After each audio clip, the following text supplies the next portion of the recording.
Have to explain myself actually to any person because at the end of the day, my work speaks for itself. I have integrity. I have, I'm competent. This process started long time ago.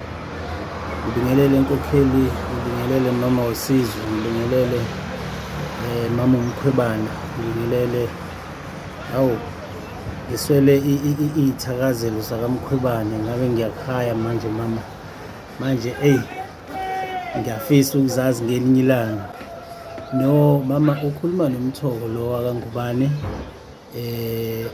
owumhlali wala eKhonobo Flats, okuyiproject yezindlu eyasungulwa ubaba uMsholozi kusukela nge-2010 kuqala i-World Cup.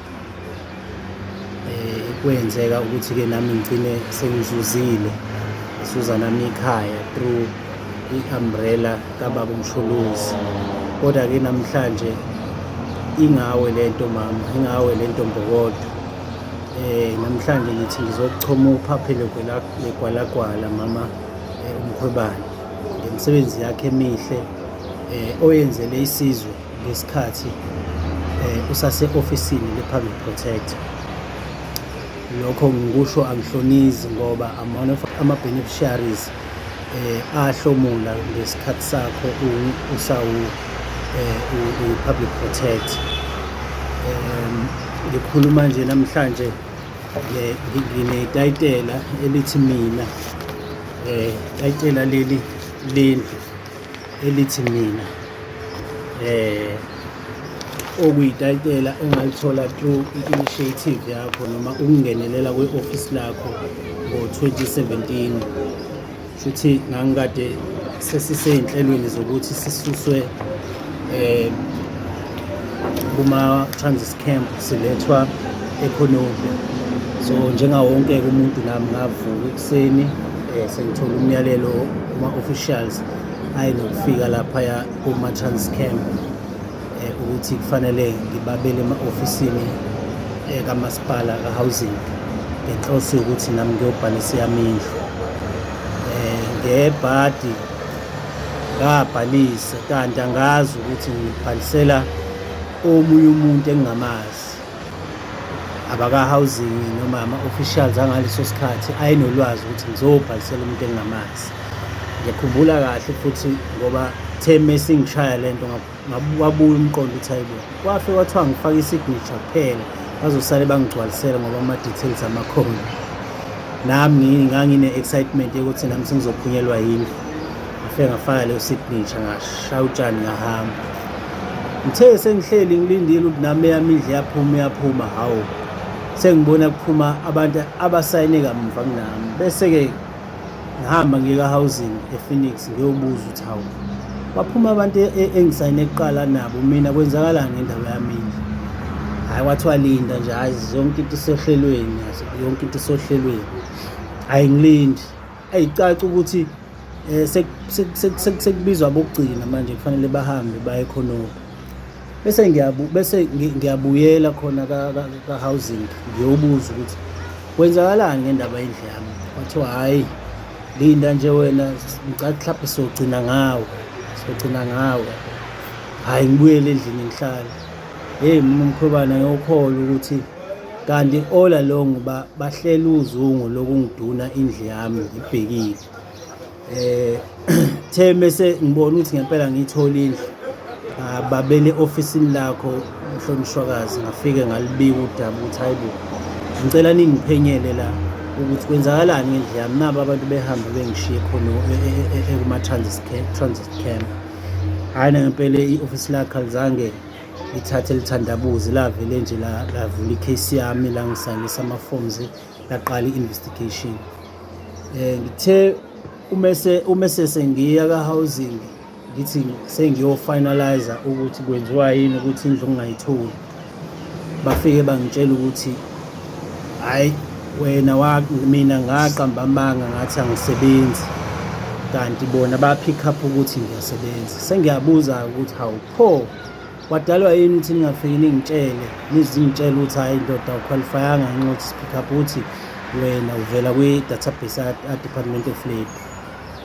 bathi hhayi sakufonela sangathola efonini, ngathi pho kulenye inamba engakunikeze yona, bathi hhayi leyo nayo sakufonela sangakuthola. Ngathi ngoba niyazi nje endlini nihlezi nifika, bengihlezi futhi ngiza la ningitshela hhayi angihambe ngolinda.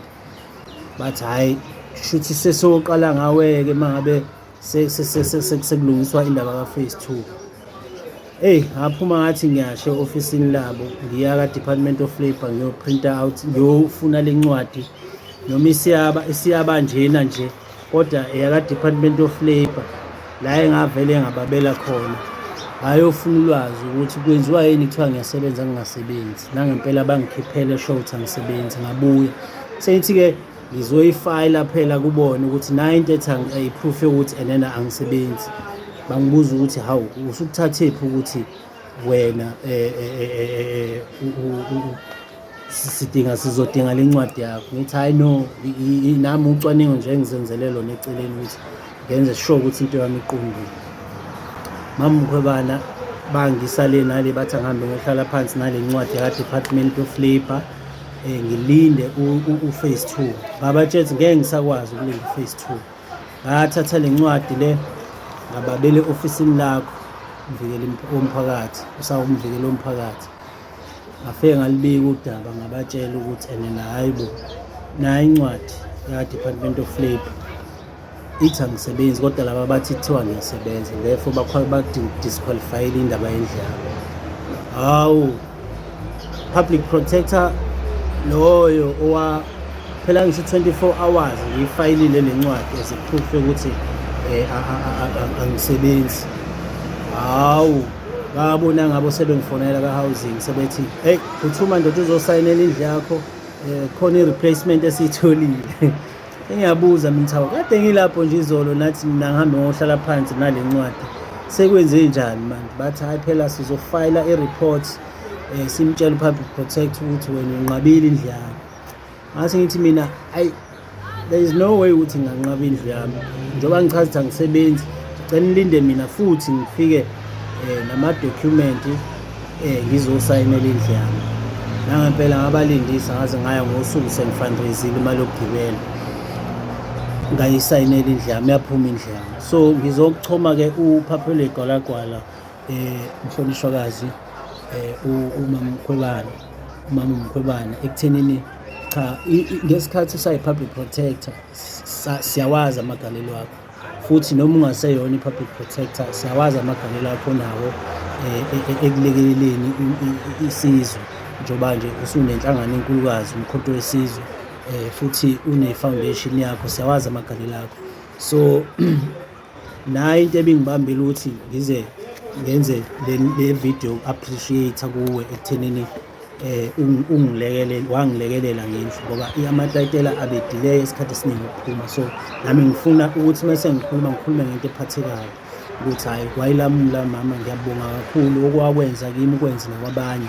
Ngiyacela nje futhi ukuthi uqhubeke usize ngandlela ongasiza ngayo abanye. Siyabonga ukuthi ninomhlonishwa uMkhize lapha nabanye enisimele kahle ePhalamende. Siyacela ukuthi niqhubeke njalo nizibophezele ekuthenini kulungele leli lizwe lolunga through ama-initiative enu as abaholi nathi as kwi-grassroots level ukuthi siyibike izimo ezingalungile ezenzakalayo ezisicindezelayo ey'nhlakeni ey'fanele njenge-ofisi lakho. Ngiyabonga kakhulu Mama Mkhwebana, nje yazi ngiyaxolisa ukuqhathanisa, kodwa kunalo public protector wazi wanconywa ubaba uMsholozi wathi hey inhle le ntokazi. Hayi impela amagalelo akho amakhulu kakhulu uma waqhathanisa lawa le ntokazi. Ungaphika ukuthi yona yaba nesikhathi esanele sokusebenza i-office ekubeni wena basheshe bakugudluza ngoba bebona ukuthi uyingqothovu yomvikelo womphakathi. Ngiyacela-ke mama ungadikibali owakwenza kimi ukwenza nakwabanye, ulekelele njalo, uqhubeke kusetshenzelwe i-South Africa. Amandla.